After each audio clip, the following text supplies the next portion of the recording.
2026వ సంవత్సరంలో జనవరి నుంచి డిసెంబర్ వరకు మీన రాశిలో జన్మించినటువంటి వారికి ఏ విధంగా ఉండబోతుంది? గ్రహాలు అనుకూలమా ప్రతికూలమా? ఏ గ్రహాలు యోగిస్తాయి?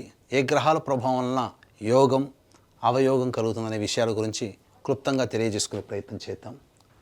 నవగ్రహాలలో శుభకరుడైనటువంటి గురువు మిథున రాశిలో వక్రగతిన సంచారం చేస్తూ మార్చి 14వ తారీఖు వరకు ఉంటాడు. ఈ సమయంలో జనవరి నుంచి మార్చి 14వ తారీఖు వరకు నూతన వ్యక్తుల యొక్క పరిచయం జరుగుతుంది. చేసేటువంటి చిన్న చిన్న ప్రయత్నాల్లో మీకు వెసులుబాటు కలిగి పనులు సాఫీగా జరుగుతూ ఉంటుంటాయి. కొన్ని ప్రయత్నాల్లో ఆటంకాలు వచ్చినప్పటికీ కూడా కొద్దిపాటి ధైర్యము కష్టముతో ఆ సమస్యలన్నింటినీ కూడా పరిష్కరించుకోగలుగుతారు. కానీ మార్చి 15 నుంచి మే 31వ తారీఖు వరకు గురువు మిథున రాశిలోనే సంచారం చేస్తూ అర్ధాష్టమ గురు ప్రభావము అలాగే జన్మశని ప్రభావం కూడా తోడై ఉన్నటువంటి కారణం చేత ప్రతి పనియందు కూడాను ఆసక్తి లేకపోవడము, గృహంలో కంటే బయట ఎక్కువగా గడపాల్సినటువంటి పరిస్థితి రావడం, చికాకులతో కూడుకున్నటువంటి జీవనము, ముఖ్యంగా ధనము ఖర్చు అయిపోతూ ఉండడం, మీ యొక్క కీర్తి ప్రతిష్టలకి భంగం కలిగే విధంగా చుట్టుపక్కల వాతావరణం ఉండడం, ఇవన్నీ వాటికంతటవే గ్రహాల యొక్క ప్రభావం వల్ల మీకు జరుగుతూ ఉంటుంటాయి. మీకు తెలియకుండానే సమస్యల వలయంలో ఆ 2 నెలల పాటు చిక్కుకొని ఉంటారు. తదనంతరం జూన్ 1 నుంచి అక్టోబర్ 31వ తారీఖు వరకు కర్కాటక రాశిలో సంచారం చేస్తుంటారు. ఇది చక్కటి యోగ కాలముగా చెప్పవచ్చు. ఈ సమయంలో మీరు అనుకున్నటువంటి పనులన్నీ కూడా పూర్తి చేసుకోగలుగుతారు. శుభకార్యాలలో మీకు మీ హస్తం ఉంటుంది. అన్ని విధాలుగా మీకు శుభం జరుగుతుంది. ఆఖరి 2 నెలలు నవంబర్ డిసెంబర్ నెలలు మాత్రం అనుకూలంగా కాదు. ధనపరమైనటువంటి సమస్యలు ఎదుర్కోవాల్సినటువంటి పరిస్థితి వస్తుంది. రుణగ్రస్తులవుతారు. రుణదాతలు మళ్ళీ తిరిగి డబ్బుని పొందలేకపోతారు. అంటే మీరు ఇచ్చిన డబ్బుని తిరిగి పొందలేకపోతారు. కాబట్టి జాగ్రత్తలు పాటించండి. ఇక శని జూలై 26 వరకు రాశిలోనే జన్మశని ప్రభావము, అలాగే జూలై 26 తర్వాత వక్రస్థితి చేత వ్యయభావ ఫలితాలను కూడా పొందడం. ఈ సంవత్సరం అంతా కూడాను శని అనుకూలము కాదు. ఈ యొక్క విషయాన్ని మీరు గుర్తుపెట్టుకోండి. ఇక గమనించుకున్నట్లయితే ప్రధానంగా విద్యా సంబంధమైనటువంటిది కాబట్టి విద్యార్థులకి సాధారణమైనటువంటి ఫలితాలు కలుగుతాయి. కాబట్టి ఎక్కువగా కష్టపడాలి, అనుకున్న దానికంటే ఎక్కువ శ్రమ పడాలి. తల్లిదండ్రులు తమ పిల్లల పట్ల విద్య పట్ల తమ పిల్లలకు ఉన్నటువంటి విద్య పట్ల ఎక్కువ శ్రద్ధ కనబరిస్తే తప్ప మంచి ఉత్తీర్ణత శాతంతో పొందలేకపోతారు. ఈ కష్టం మొదటి 5 నెలలు ఎంత బాగా కష్టపడగలిగితే ఆ ఫలితము జూన్ నుంచి అక్టోబర్ లోపల పొందగలుగుతారు. విదేశీ యానానికి అనుకూలమైనటువంటి సమయం, మంచి ఉత్తీర్ణత కలిగి ఉన్నటువంటి కారణం చేత నచ్చిన యూనివర్సిటీలో ప్రవేశం లభిస్తుంది. విదేశీ యానానికి అనుకూలంగా ఉంటుంది. ఈ మొదటి 5 నెలలు కష్టపడలేదా ఈ గురువు ఎంత యోగిస్తున్నప్పటికీ కూడా ఫలితం ఉండదు.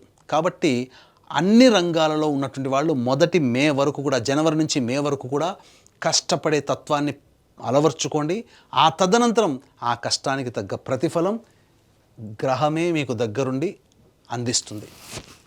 ఇక వివాహ విషయానికి వచ్చేసేసరికి ఈ యొక్క మీనరాశిలో జన్మించినటువంటి వారికి ప్రధానంగా జూన్ నెల నుంచి అక్టోబర్ మధ్యకాలంలో అవివాహితులకి వివాహము జరుగుతుంది. అందులో సందేహము లేదు. ఇది ప్రధానంగా చెప్పుకోదగినటువంటిది. ఇక మిగతా సమయాల్లో అంటారా, ప్రయత్నం చేయక తప్పదు. ఈ సమయంలో ప్రయత్నం కంటే మిగతా సమయంలో ప్రయత్నం చేస్తే జూన్ నుంచి అక్టోబర్ మధ్యకాలంలో వివాహ సంబంధాలు కుదరడమో నిశ్చయం అవ్వడమో జరుగుతుంది. ఇక దాంపత్య సంబంధించినటువంటి విషయాలు ఏవైతే ఉంటాయో మొదటి 2.5 నెలలు మిశ్రమ ఫలితాలు ఉన్నా మార్చి 15 నుంచి ఈ జూన్ 1వ తారీఖు వరకు అనుకూలంగా ఉండదు ఈ సమయం. మరియు నవంబర్ డిసెంబర్ నెల కూడా అనుకూలంగా ఉండదు. కాబట్టి ఏప్రిల్ మే నవంబర్ డిసెంబర్ నెల, మార్చి 15 నుంచి ఆ 15 రోజులు, ఈ 4.5 నెలల కాలము దంపతుల మధ్య లేదా జీవిత భాగస్వామి వ్యాపార భాగస్వాముల మధ్య పొరపచ్చాలు వచ్చే అవకాశం ఉంది. కాబట్టి సంయమనం పాటించండి. లౌక్యంతో, నవ్వుతో, చిరునవ్వుతో సమస్యల్ని పరిష్కరించుకోండి. ఇక ఆరోగ్య విషయానికి వచ్చేసేసరికి జన్మశని, వ్యయశని, రాహు ప్రభావము, ఇటు కేతు కూడా అనుకూలంగా లేకపోవడము, అలాగే గురువు కూడా అనుకూలంగా లేకపోవడం, చాలా మటుకు ఒక అనారోగ్యం, తెలియని ఒక బాధ, ఏదో ఒక సమస్య వెంటాడుతున్నట్టుగా ఉంటుంది. కానీ తప్పదు, ఈ సమస్యల నుంచి బయటపడక తప్పదు. దైవానుగ్రహాన్ని పొందే ప్రయత్నం చేయాలి. అలాగే డైట్ మెయింటైన్ చేయాలి, ఫుడ్ కంట్రోల్లో పెట్టుకోవాలి. ఇలా మనం జాగ్రత్తగా ఉండగలిగితేనే ఆరోగ్యం పట్ల మనం లాభదాయకంగా ఉంటుంది. లేకపోతే మీనరాశి వాళ్ళు అనారోగ్య సమస్యలు తెచ్చుకోక తప్పదు. శరీరంలో నిస్సత్తువ ఎక్కువగా ఉంటుంది. ఎంత తిన్నప్పటికీ కూడా ఆ యొక్క ఫలితాన్ని మీరు పొందలేకపోతారు. అలాగే constipation problem, indigestion problem, acidity problem అనేటువంటిది మిమ్మల్ని బాధ పెడుతుంది. కాబట్టి జాగ్రత్తలు పాటించండి.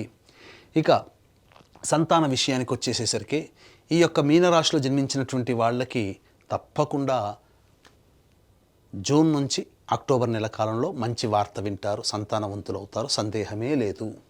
విదేశీయానానికి సంబంధించి చెప్పాను కదా, ఈ మొదటి 5 నెలలు బాగా కష్టపడితే వచ్చే ఫలితమే మిగతా 5 నెలల్లో మీరు పొందగలుగుతారు.